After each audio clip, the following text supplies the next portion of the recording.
నిజాంపేట మండల వ్యాప్తంగా డాక్టర్ బాబాసాహెబ్ అంబేద్కర్ 135వ జయంతి వేడుకలను ప్రభుత్వ కార్యాలయాలలో అధికారికంగా చేపట్టారు.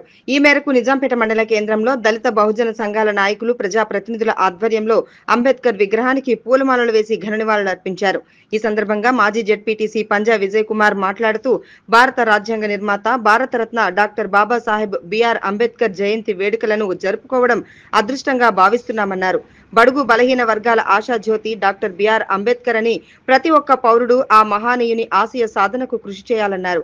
ఈ కార్యక్రమంలో అంబేద్కర్ సంఘం గ్రామ అధ్యక్షుడు శంకరి లక్ష్మణ్, మాజీ సర్పంచ్ కొమ్మాట సత్యనారాయణ, మాజీ ఉప సర్పంచ్ కొమ్మాట బాబు, అమర్, బండారి ఎల్లం, బండారి ప్రశాంత్, కొమ్మాట సుధాకర్, సిద్దిరామరెడ్డి, వెల్దుర్తి శ్రీకాంత్ గౌడ్, వెంకటేష్ గౌడ్, గరుగుల సుధాకర్, చల్మేటి నరేందర్, జాల పోచయ్య, పంజాబాబు, అర్జున్, దళిత సంఘాల నాయకులు తదితరులు పాల్గొన్నారు. భారతదేశంలో ఎక్కడ చూసినా ఒకే చర్చ నడుస్తుంది. అది అంబేద్కర్ గారి ఆశయ సాధన, అదేవిధంగా రాజ్యాంగం పట్ల మనము ఈరోజు ఉండాల్సినటువంటి గౌరవం, మర్యాదలు ఏ విధంగా ఉండాలని వాటి మీద పెద్ద మొత్తంలో చర్చ నడుస్తుంది. ఈరోజు ఇంత గౌరవంగా మనం జీవిస్తున్నామనంటే దానికి ముఖ్య సిద్ధాంతకర్త ఈరోజు బాబాసాహెబ్ అంబేద్కర్ గారు.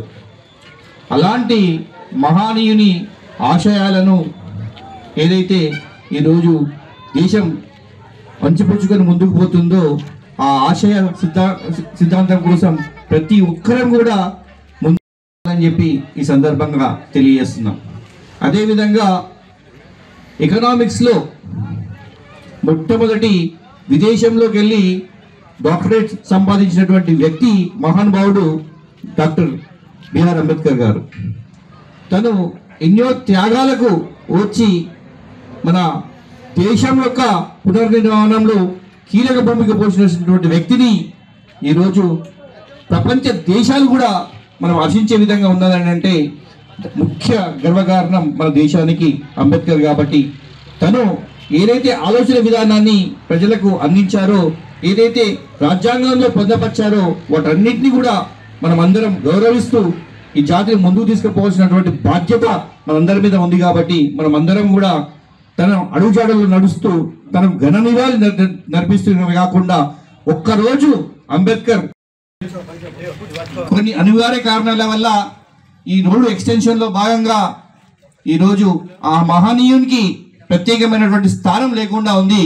ఈరోజు తప్పకుండా మీ అందరి సహకారంతో వచ్చే అంబేద్కర్ జయంతి లోపల ఈ మహానుభావునికి మళ్ళీ తిరిగి గౌరవం పొందే విధంగా ఇదే చౌరస్తాలో తప్పకుండా విగ్రహాన్ని పునఃప్రతిష్ఠాపన చేస్తామని చెప్పి ఈ సందర్భంగా ప్రతి ఒక్కరి కూడా నా నుంచి హామీ ఇస్తున్నాను. తప్పకుండా మీలో ఒకటిగా నేను ఉంటూ ఈ భాగస్వామ్యంలో నేను ఉంటానని చెప్పి ఈరోజు తెలియజేస్తున్నాను. కాబట్టి దీనికి కావాల్సినటువంటి చర్యలు దయచేసి మీరు ఒకటి ఆర్డీఓ ఒక లెటరు, ఒకటి ఎంఆర్ఓ ఒక లెటరు మీరు ఇచ్చినట్టయితే తర్వాత నేను చేయాల్సినటువంటి కార్యక్రమాన్ని నేను చేస్తానని చెప్పి ఈ సందర్భంగా తెలియజేస్తున్నాను. Thank you.